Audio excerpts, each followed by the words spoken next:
Teman-teman sekalian, ayat selanjutnya yang perlu kita renungi, tadabburi sama-sama adalah surah Al-Ahzab. Surah nomor 33 ayat 67 sampai 68. Di ayat ini terulang lagi Allah Subhanahu wa taala menceritakan tentang orang-orang yang menyesal.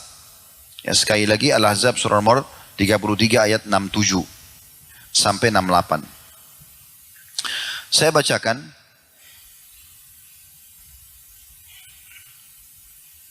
Maaf, 66 ya mulainya. Yauma tuqallabu wujuhuhum fin nari yaquluna ya laitana ata'na Allah wa ata'na ar-rasula. Pada hari ketika muka mereka dibolak-balikkan di dalam api neraka, dibakar. Mereka berkata, alangkah baiknya andai kata kami taat dulu di semasa di dunia kepada Allah dan taat kepada Rasulnya.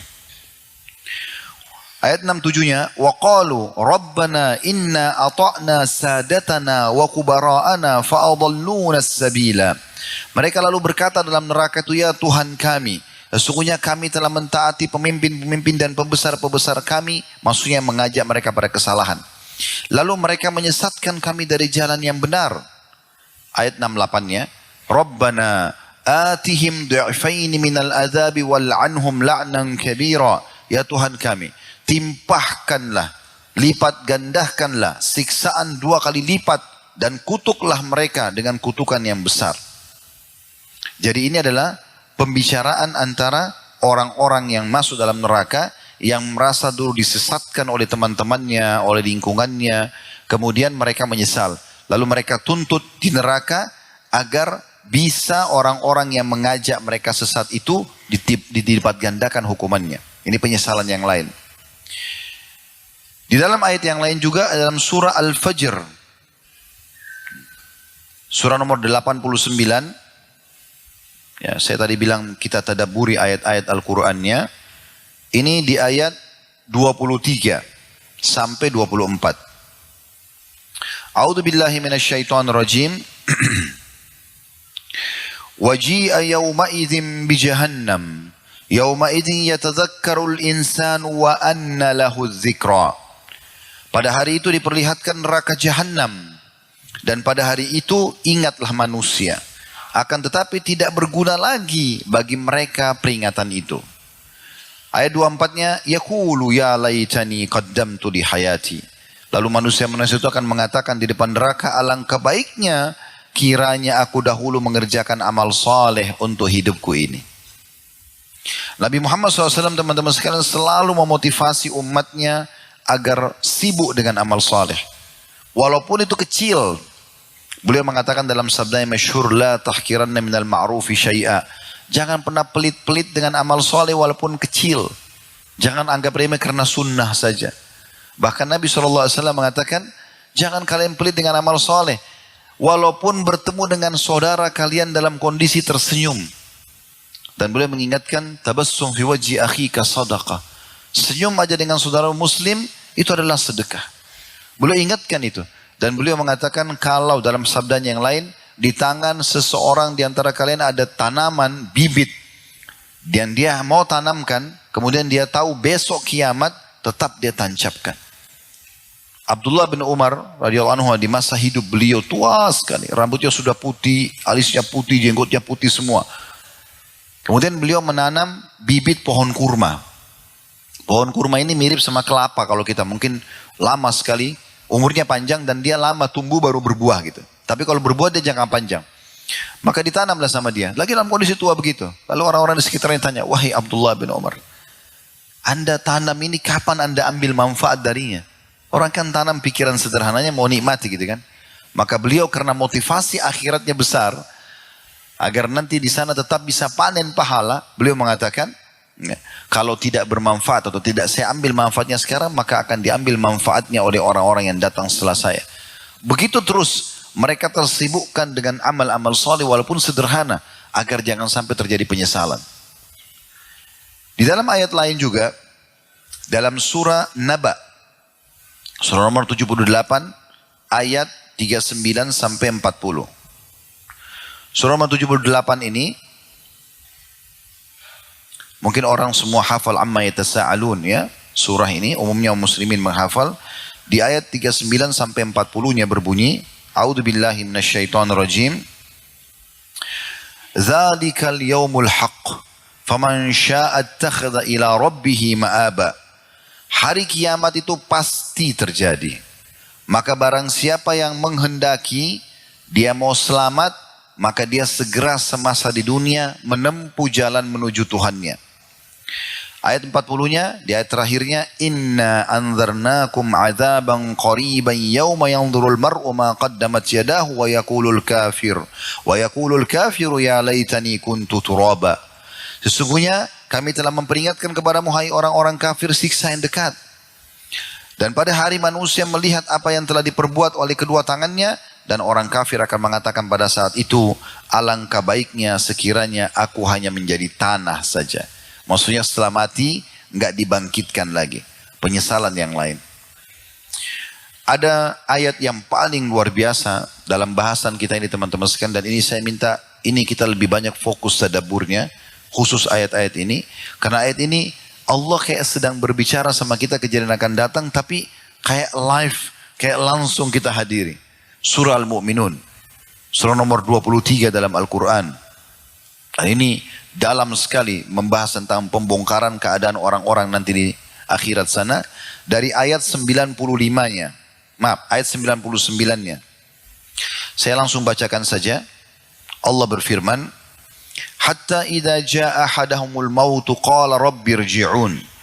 Demikianlah keadaan orang-orang yang banyak kufur kepada Allah, bermaksiat kepada Allah, hingga apabila datang kematian kepada mereka, mereka spontan mengatakan, wahai Tuhanku, kembalikan aku di dunia. Untuk apa kira-kira? Untuk kembali ke makanan favoritnya, untuk kepada proyek bisnisnya. Mereka diceritakan oleh Allah di ayat 100-nya. La'alli a'malu salihan fima tarakt. Kalla innaha kalimatun huwa qailuha wa mi waraihim barzakhun ila yaumi yub'atsun. Agar aku dapat beramal saleh atas apa yang telah aku tinggalkan dulu. Jadi mereka berharap kembali ke dunia, bisa sholat, bisa puasa, bisa zakat, bisa bakti sama orang tua, ya, bisa taat pada pemerintah, bisa segala macam. Sekali-kali tidak, kata Allah. Sesungguhnya itu adalah perkataan yang diucapkan saja. Itu omong kosong, tidak mungkin dia bisa kembali. Dan di hadapan mereka ada dinding yang memisahkan mereka dengan kehidupan dunia. Maksudnya di alam barzah, di kuburan, sampai nanti hari kebangkitan. Ayat 101-nya, فَإِذَا نُفِخَ فِي الصُّورِ فَلَا أَنْسَابَ بَيْنَهُمْ يَوْمَئِذٍ وَلَا يَتَسَاءَلُونَ. Apabila sangkakala ditiup nanti, hari kiamat terjadi, tidaklah ada lagi pertalian nasab di antara mereka. Dan tidak pula mereka saling bertanya. Dalam sebuah riwayat yang sahih dijelaskan, nanti akan ada seorang suami berkata pada istrinya, selama di dunia saya sudah coba berbuat kebaikan pada kamu. Disebutkanlah semua kebaikannya, istrinya akui. Dia mengatakan iya benar. Ini sama-sama dia, mahsyar. Kemudian si suami bilang, saya sekarang bisa minta gak? Satu pahala saja, satu pahala. Berikan kepada saya, bagi satu pahalamu sebagai balas jasa dulu saya baik sama kamu, supaya saya bisa selamat. Jawaban istrinya apa? Saya khawatir kalau saya berikan kepada kamu, malah saya yang tidak selamat. Sebaliknya juga, ada seorang istri yang mengatakan pada suaminya, saya telah berbuat baik selama di dunia bersama kamu. Disebutkanlah semua kebaikan dia, baktinya sama suaminya segala macam. Suaminya akui ya. Lalu dia mengatakan, izinkan saya mendapatkan satu pahala tambahan supaya saya bisa lolos masuk ke surga. Kata suaminya, kalau itu saya tidak bisa berikan. Karena saya khawatir kalau saya berikan, saya justru yang tidak selamat. Dan dalam Al-Quran Allah menggambarkan lebih dalam lagi, yauma yafirru mar'u min akhihi. Pada hari kiamat orang lari dari saudaranya, wa ummihi wa abi, dari ibu dan ayahnya, wa sahibatihi wa bani, istrinya dan juga anak-anaknya. Likulli imri'in minhum yawma idzin sya'nu yughni. Pada hari itu orang semua berfikir untuk menyelamatkan dirinya saja sendiri-sendiri. Kita lanjutkan surah Al-Mu'minun tadi, ayat 102-nya.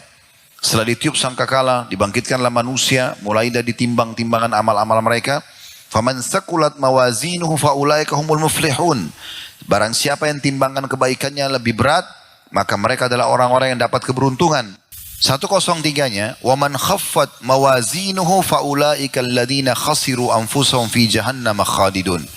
Dan siapa yang amal baiknya ringan, lebih berat dosanya, maka mereka adalah orang-orang yang merugikan diri mereka sendiri. Mereka akan kekal di dalam api neraka. Ayat setelahnya teman-teman, ini ayat yang luar biasa. Saya tadinya tidak tahu maknanya kecuali kecuali setelah saya baca tafsirnya. Ada penyampaian dari Nabi SAW, hadis berhubungan dengan masalah ini. Ayat 104-nya, kata Allah, orang-orang neraka itu, talfahu ujuhahumun nar wa hum fiha kalihun. Mereka nanti mukanya akan dibakar di api neraka. Dan mereka di dalam neraka itu dalam keadaan cacat. Apa maksudnya cacat teman-teman sekalian? Kata Nabi Muhammad SAW dalam hadis sahih riwayatkan Imam Ahmad, sungguh ahli neraka itu saking panasnya neraka, sampai membuat bibir bagian atasnya meleleh dan bisa terlipat sampai ke setengah kepalanya. Dan bibir bagian bawahnya meleleh sampai melebar ke pusatnya. Saking panasnya pada saat itu. Dan ini yang dimaksudkan mereka cacat dalam api neraka. Subhanallah. Nabi sudah berikan kita bocorannya. Di dalam riwayat yang lain, ahli neraka nanti, ya, pada saat itu mereka akan kena panasnya neraka itu. Ya, kalau di dunia ini ada orang yang mencuri misalnya, maaf, ini contoh saja, mencuri, lalu digebukin oleh masyarakat. Pada saat dia masih hidup digebukin kan dia rasa sakit, tapi kalau dia sudah meninggal, sudah mati gak bergerak lagi. Saya yakin orang semua tinggalkan, karena orang pikir orang mati gak akan rasa sakit. Masalahnya teman-teman, di neraka gak ada mati lagi. Tidak kenal waktu siksaan itu. Per detiknya kita rasakan sakitnya. Kata ulama, orang dibakar di neraka itu sakit, panas sampai dia hangus, tapi tidak mati. Kemudian dikembalikan lagi utuh juga sakit. Baru dibakar lagi sakit. Begitu terus. Penyesalan yang luar biasa pada saat itu. Mereka cacat di situ. Allah mengatakan di ayat 104-nya cacat. Lalu mereka saking panasnya, kata Nabi SAW, mereka panggil penjaga neraka. Para malaikat Zabaniyah. Yang Allah bilang, فَلْيَدُّ أُنَادِيًا سَنَدُّ الزَّبَانِيَةِ. Mereka boleh panggil siapa saja di neraka terserah. Tapi kami akan panggil dan suruh Zabaniyah. Para malaikat-malaikat yang perkasa, yang keras, kasar, yang khusus untuk menyiksa memang. Maka mereka panggil, wahai para malaikat Zabaniyah, coba minta kepada Allah agar meringankan azab buat kami 1 hari saja. Maka malaikat tidak menjawab mereka. Dalam riwayat ini kalau seingat saya disebutkan 500 tahun tidak dijawab. Mereka terus disiksa, tidak dijawab. Setelah dijawab pun para malaikat mengatakan, ya, kalian tidak akan pernah bisa keluar. Enggak ada keringanan. Sudah datang ayat-ayat Al-Quran, sudah datang ayat-ayat Allah, sudah datang utusan Allah. Kalian tidak mau beriman. Sudah dikasih waktu yang cukup di dunia, kalian tidak mau beramal saleh, tidak mau tobat dari dosa-dosa. Lalu kata Nabi SAW, mereka panggil Tuhan mereka. Ya Allah, tolong kami. Tolong kami. Nah di sini teman-teman sekalian, pada saat mereka panggil Tuhan mereka, kata Nabi SAW, Allah tidak menjawab mereka seumur dunia. Berapa miliar tahun tuh umur dunia. Karena manusia kita ini teman-teman, makhluk ini, manusia ini makhluk terakhir di dunia. Sebelum kita sudah ada jin, sudah ada hewan-hewan. Ini semua sudah ada sebelum kita. Kita ini makhluk terakhir Allah ciptakan. Makanya waktu Nabi Adam diciptakan, iblis sudah ada. Mereka sudah ada semua kehidupan mereka. Sudah ada hewan-hewan, sudah ada semua ini. Nabi Adam turun di bumi ini sudah siap semuanya. Sudah berjalan sekian lama. Maka pada saat itu teman-teman sekalian, Allah Subhanahu wa taala tidak menjawab mereka seumur dunia. Setelah itu pun Allah mengatakan kalimat yang luar biasa. Allah mengatakan qala khsa'u fiha wa la tukallimun. Jangan pernah kalian terhinalah di dalamnya dan jangan pernah kalian bicara dengan saya. Jadi setelah seumur dunia pun miliaran tahun Allah jawab, padahal Allah itu sifatnya Ar-Rahman Ar-Rahim, Maha Pengasih, Maha Penyayang. Tapi mereka lupa Allah juga punya sifat yang lain, syadidul iqab, sangat berat siksanya bagi para pembangkang. Setelah seumur dunia pun Allah baru jawab, kata Nabi SAW, Allah mengatakan ikhsa'u fiha wa la tukallimun. Terhinalah kalian di dalam neraka itu dan jangan kalian berbicara dengan saya. Kata Nabi SAW, setelah Allah menjawab itu mereka sudah putus asa, mereka tidak bisa lagi apa-apa, sampai akhirnya keluar dari tempat keluarnya air mata mereka darah. Dan ketahuilah neraka itu penuh dengan air mata mereka. Sampai-sampai kalau kapal ingin dijalankan di atas air mata mereka maka bisa jalan.